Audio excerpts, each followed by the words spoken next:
Assalamualaikum warahmatullahi wabarakatuh. Selamat pagi semuanya. Senang sekali bisa bertemu teman-teman mahasiswa kembali di pertemuan kedua mata kuliah Filsafat Ilmu.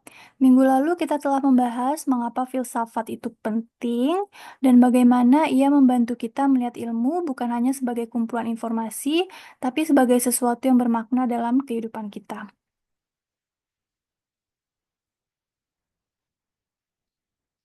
Hari ini kita akan mulai menyelami struktur internal dari ilmu itu sendiri yang menjadi fondasi bagi semua bentuk pengetahuan yang kita pelajari. Tiga aspek besar akan kita bahas secara mendalam, yaitu yang pertama adalah ontologi, tentang apa yang ada, kemudian epistemologi, tentang bagaimana kita tahu, dan aksiologi tentang untuk apa ilmu itu digunakan dan nilai apa yang menyertainya. Ilmu bukan sesuatu yang berdiri sendiri, ia dibentuk oleh cara berpikir manusia, oleh pengalaman, dan juga oleh nilai-nilai yang kita pegang. Karena itu, memahami struktur dasar ilmu sangat penting agar kita tidak hanya menjadi penghafal teori, tapi menjadi manusia yang mampu berpikir jernih, kritis, dan bijaksana. Nah, jadi tiga aspek besarnya hari ini akan kita pelajari. Pertanyaan diskusi yang pertama, kalau ilmu itu diibaratkan sebagai sebuah bangunan, misalnya rumah besar ya, misalnya, menurut teman-teman mahasiswa, bagian paling dasar dari bangunan itu apa? Ini fondasi ya, berarti ya. Dan bagaimana teman-teman mahasiswa mendefinisikan fondasi ilmu itu sendiri?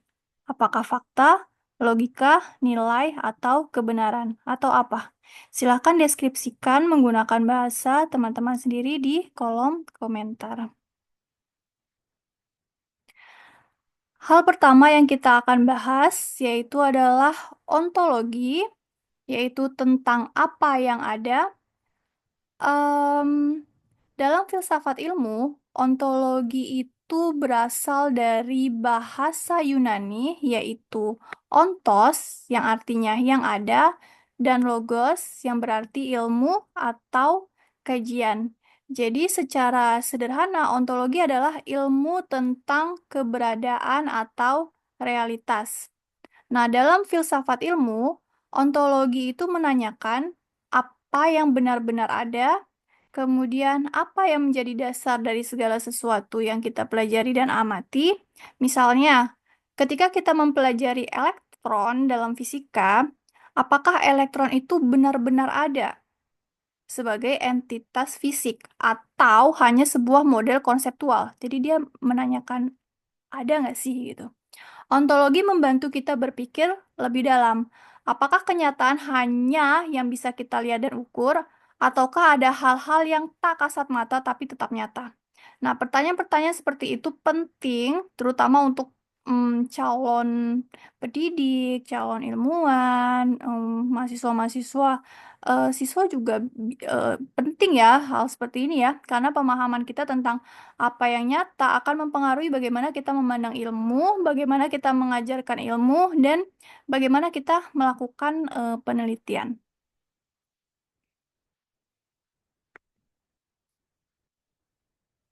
Kemudian, em, masing-masing aliran memiliki cara yang berbeda dalam menjelaskan apa yang benar-benar ada di dunia ini. Nah, aliran-aliran ini merupakan pandangan pandangan dari beragam filosofis tentang realita. Nah, ini disebutnya aliran-aliran ontologi. Di sini ada 8 ya, ya beragam pandangan filosofis.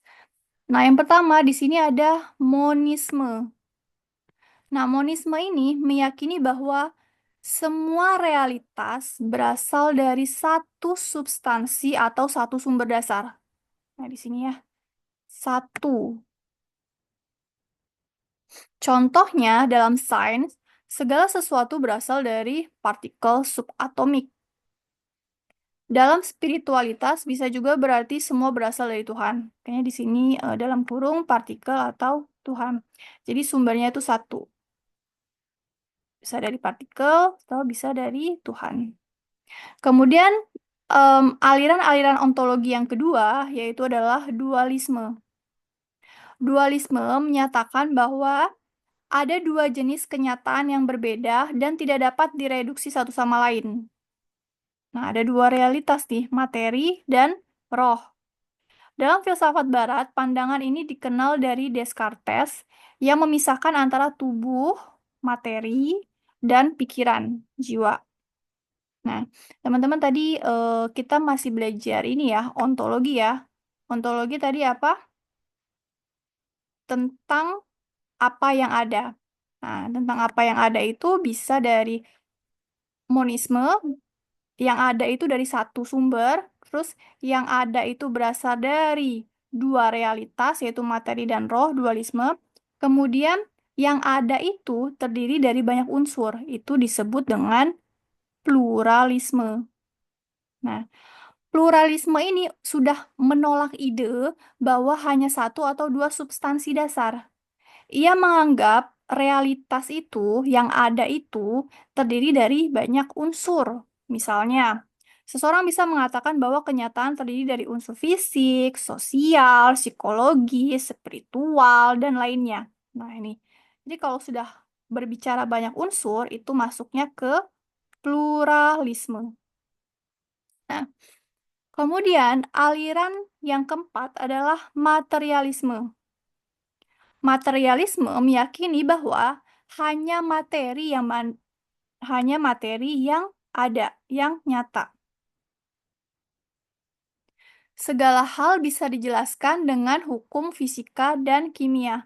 Pikiran, kesadaran, dan bahkan emosi itu dianggap hasil dari proses materi. Misalnya reaksi kimia dalam otak. Jadi segala sesuatu yang ada itu berasal dari materi. Itu disebutnya materialisme. Kemudian yang kelima ada idealisme. Sebaliknya dari materialisme, idealisme itu berpandangan bahwa realitas sejati adalah ide, pikiran, atau kesadaran. Jadi sesuatu yang ada itu, realitas sejati itu berasal dari ide, pikiran, atau kesadaran. Nah, ini. Segala sesuatu di dunia ini hanya representasi dari ide yang ada dalam pikiran manusia atau pikiran Tuhan itu sendiri. Kemudian yang keenam ada nihilisme. Nihilisme menyatakan bahwa tidak ada makna yang sejati atau nilai objektif dalam realitas. Ini pandangan yang cukup ekstrim, tapi berpengaruh dalam filsafat eksistensial dan postmodern ya. Ia mempertanyakan apakah hidup benar-benar punya makna. Nah, kalau nihilisme ini tidak ada makna sejati. Jadi sesuatu yang ada juga dianggapnya nihilisme seperti itu ya. Apakah hidup benar-benar punya makna? Dia justru bertanya kembali. Kemudian yang ketujuh ada agnostisisme. Agnostisisme di sini berarti pandangan bahwa kita tidak bisa tahu secara pasti apakah sesuatu itu benar-benar ada atau tidak. Nah, di sini ya, kita tidak tahu pasti. Karena keterbatasan akal dan pengalaman, kita hanya bisa berspekulasi. Nah, kalau jatuhnya ke spekulasi itu tentang sesuatu yang ada yang disebut dengan aliran ontologi agnostisisme. Kemudian yang terakhir di sini ada mistisisme. Mistisisme di sini menambahkan dimensi spiritual, bahwa realitas sejati adalah sesuatu yang tidak bisa dijangkau oleh akal, tapi bisa dialami secara batinia atau spiritual. Dalam konteks ini, eksistensi Tuhan atau ya eksistensi Tuhan menjadi pusat dari realitas. Nah, jadi di sini kata kuncinya adalah spiritual. Nah, jadi hal-hal yang perlu kita ketahui tentang apa yang ada itu ada 8 aliran, yaitu dari monisme sampai mistisisme. Nah, ada pertanyaan diskusi buat teman-teman mahasiswa dari berbagai pandangan ontologis yang sudah dijelaskan 8 ini, mana yang paling mendekati cara teman-teman mahasiswa melihat realitas, melihat sesuatu yang ada itu? Apakah kalian lebih condong ke materialisme, idealisme, atau yang lainnya? Dan mengapa? Dijelaskan. Kemudian tuliskan di kolom komentar. Kemudian yang kedua, setelah ontologi, ada epistemologi, yaitu tentang bagaimana kita tahu. Epistemologi itu berasal dari kata Yunani, yaitu episteme, atau pengetahuan. Ini episteme apa episteme ya? Coba nanti teman-teman cari tahu juga ya. Episteme dan logos yang artinya ilmu. Jadi epistemologi itu adalah filsafat yang membahas tentang pengetahuan. Jadi gimana sih caranya kok kita bisa tahu gitu? Apa saja yang dibahas dari epistemologi, yaitu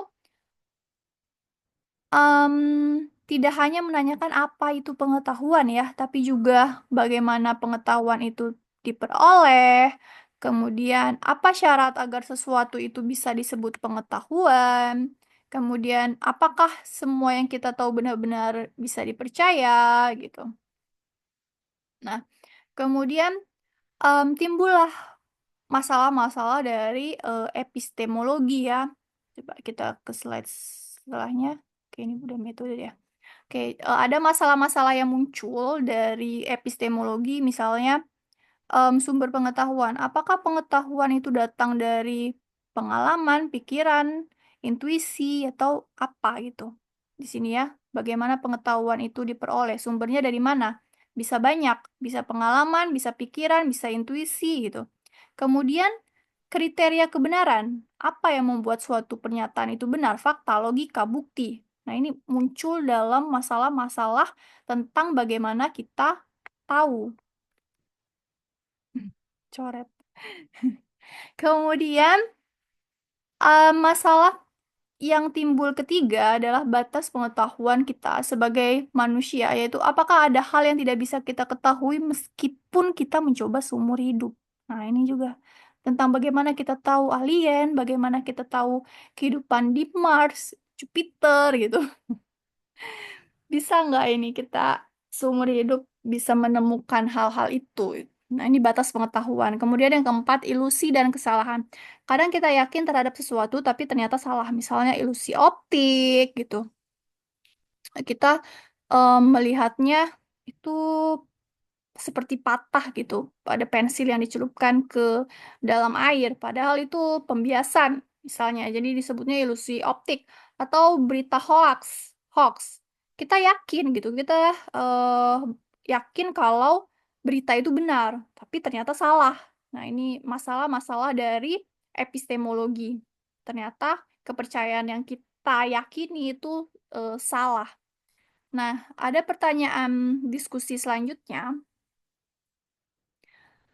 Menurut kalian, dari mana pengetahuan yang kalian miliki selama ini berasal? Apakah lebih banyak dari pengalaman, bacaan, ajaran guru dosen, atau dari berpikir sendiri? Nah, di sini ya, berarti kita mau diskusi yang pertama. Kemudian pertanyaan diskusi selanjutnya, jika kita bisa salah dalam mengetahui sesuatu, kita bisa salah nih. Ya kan, kita bisa keliru tadi. Bagaimana cara kita bisa mengevaluasi dan memperbaiki pengetahuan yang sudah kita miliki? Tuh, jadi kita punya masalah, tapi kita mau mengevaluasi hal tersebut. Tuh, masalah-masalah epistemologi tadi kita coba selesaikan. Nah, silakan diskusikan di kolom komentar. Nah, kemudian ada metode-metode untuk memperoleh pengetahuan. Nah, tadi kan di sini epistemologi itu tentang bagaimana kita tahu. Nah, metode-metodenya untuk gimana sih kita tahu itu ada 5, yaitu empirisme, rasionalisme, kritisisme, intuisionisme, dan metode ilmiah. Nah, satu-satu ya. Setiap metode ini punya kekuatan dan keterbatasannya masing-masing, dan seringkali kita menggunakannya secara bersamaan dalam kehidupan sehari-hari. Nah, empirisme itu adalah pandangan bahwa semua pengetahuan berasal dari pengalaman indrawi. Nah, ini tokoh yang terkenal adalah John Locke dan David Hume. Nah, ini maaf ya kalau pengucapan namanya kurang tepat. Nanti teman-teman bisa search di Google atau di sumber-sumber lainnya ya. Contoh, misalnya, ini kan pengalaman indrawi ya, berarti panca indera kita. Kita tahu api itu panas karena kita tidak pernah kita pernah tidak sengaja menyentuh api itu gitu. Jadi kita tahu kalau panas. Nah, kelebihannya dari pengalaman indrawi ini nyata, jadi dapat diamati. Kelemahannya, tidak semua hal bisa diuji dengan panca indera, misalnya ide atau konsep abstrak. Nah, jadi cara kita memperoleh pengetahuan yang pertama yaitu dengan menggunakan panca indera kita yang disebut dengan empirisme. Kemudian, cara kita memperoleh pengetahuan yang kedua yaitu rasionalisme. Nah, rasionalisme ini percaya bahwa akal dan logika adalah sumber utama pengetahuan. Hmm. Bahkan tanpa pengalaman pun kita bisa tahu gitu. Kalau 2 tambah 2 itu 4. Kan itu eh, berasal dari akal dan logika ya. Nah, ini tokoh yang terkenal adalah Descartes dan Spinoza. Contohnya, yang berasal dari akal dan logika ini memperoleh pengetahuannya bisa dari matematika, logika, dan apa deduksi gitu. Misalnya teman-teman mengerjakan soal IQ gitu kan, kamu berdasarkan logika gitu ya.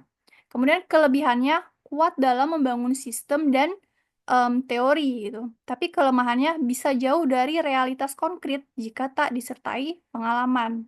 Tuh.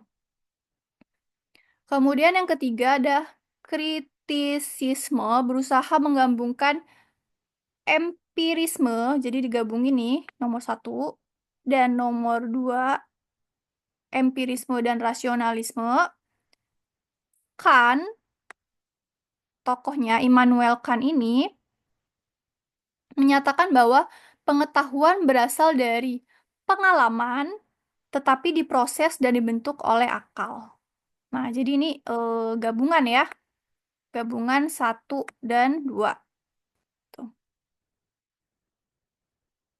Nah, contohnya misalnya kita melihat apel jatuh.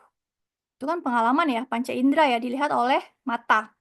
Nah, lalu kita menyimpulkan berdasarkan akal dan logika, tidak bisa jatuh ya, berarti ada hukum gravitasi. Nah, itu akal. Nah, jadi ada gabungan antara panca indera dan akal serta logika. Kelebihannya dari kritisisme ini adalah seimbang antara realitas dan nalar. Kelemahannya kompleks dan filosofis. Sulit diterapkan tanpa pemahaman yang mendalam. Jadi butuh butuh deep thinking ya, kompleks dan filosofis. Sebenarnya itu bukan kelemahan juga. Kemudian yang keempat ada intuisionisme, yaitu menekankan bahwa pengetahuan bisa datang langsung tanpa proses logika atau pengalaman, tapi bisa melalui proses intuisi. Nah, ya, intuisi atau perasaan. Nah, tokohnya di sini ada Henry Bergson. Contohnya ini, contohnya tiba-tiba dosen itu merasa mahasiswanya sedang mengalami kesulitan gitu. Meskipun tidak ada yang berkata apa-apa. Cuman dari ini saja, dari intuisinya, oh sepertinya mahasiswa yang di pojok itu sedang kesulitan. Nah, biasanya seperti itu ya. Atau teman-teman merasakan ada hal-hal yang, nah makanya kata kuncinya merasakan ya di sini, intuisi, perasaan. Seperti itu. Kelebihannya cepat, kadang akurat dalam situasi kompleks. Nah, di sini ada kata kadang, kadang akurat. Kelemahannya subjektif. Nah, subjektif karena kadang tadi makanya jadi sulit diuji. Tuh. Karena intuisionisme ini berdasarkan diri sendiri tadi ya, bisa datang dari proses intuisi, perasaan batin sendiri gitu. Kemudian yang kelima ada metode ilmiah. Yang terakhir di sini adalah pendekatan sistematis, logis, dan empiris. Wah, ini ya, lengkap ya. Dan untuk memperoleh pengetahuan. Nah, langkah-langkahnya jelas, yaitu observasi, kemudian hipotesis atau rumusan masalah, kemudian hipotesis, kemudian ada eksperimen, analisis, dan baru disimpulkan. Nah, seperti itu. Contohnya, contohnya di sini ada penelitian laboratorium, kemudian skripsi teman-teman juga nanti menggunakan metode ilmiah dari observasi sampai kesimpulan. Kemudian selain skripsi juga jurnal ya, menggunakan metode ilmiah. Kelebihannya terbukti dapat direplikasi. Kelemahannya, tidak semua pertanyaan bisa dijawab secara ilmiah. Misalnya pertanyaan yang tentang etika atau tentang keindahan. Nah, ya. Pertanyaan diskusi selanjutnya, saat teman-teman membaca buku atau berdiskusi di kelas atau mengerjakan skripsi, metode mana yang paling sering teman-teman gunakan tanpa disadari? Apakah empirisme, apakah rasionalisme, apakah kritisisme, ataukah intuisionisme, atau metode ilmiah, atau kombinasi atau seperti apa? Jelaskan di kolom komentar.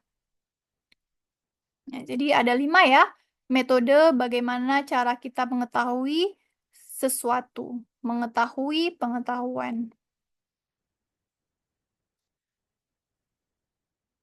Nah, setelah kita memahami apa itu sesuatu yang ada, bagaimana kita memperoleh pengetahuan, yaitu ontologi dan epistemologi, kini kita masuk ke bagian ketiga dari struktur filsafat ilmu, yaitu aksiologi. Nah, aksiologi ini berasal dari kata asios, yaitu nilai, ya. Berasal dari bahasa Yunani, ya. Ini teman-teman bagi yang suka filsafat, nanti tiba-tiba udah belajar bahasa Yunani aja. Nah, aksiologi ini membahas tentang nilai-nilai dalam kehidupan, terutama yang berkaitan dengan moral, estetika, dan tujuan penggunaan pengetahuan itu sendiri. Nah, dalam konteks filsafat ilmu, aksiologis itu mempertanyakan, untuk apa? Hmm, Untuk apa ilmu itu digunakan? Itu. Nilai apa yang menyertainya? Apakah membentuk manusia itu menjadi lebih baik dan lebih bijak? Jadi di sini ada nilai ya, kebermaknaan. Kemudian ada teori nilai. Nah, aksiologi kan berbicara tentang nilai ya, tentang kebermaknaan. Jadi di sini ada teori nilai. Nilai dari yang ini tadi. Ke sini jadinya. Nah, nilai itu yang pertama ada intrinsik dan ekstrinsik. Nilai intrinsik, nilai yang berharga pada dirinya sendiri, misalnya kebenaran, cinta, keadilan, keindahan. Kita itu mengejar nilai bukan karena manfaat praktis, tapi karena memang bernilai secara hakiki. Nah, kemudian ada nilai ekstrinsik, misalnya nilai yang berguna karena dapat menghasilkan sesuatu yang lain. Nah, ini bernilai karena hasilnya. Contohnya uang, gelar, teknologi gitu. Jadi sesuatu itu memiliki nilai karena ada efeknya. Nah, catatan misalnya gini, ilmu itu bisa bernilai intrinsik, nih, bernilai pada dirinya sendiri, bisa juga bernilai ekstrinsik. Jadi ilmu itu bisa dua.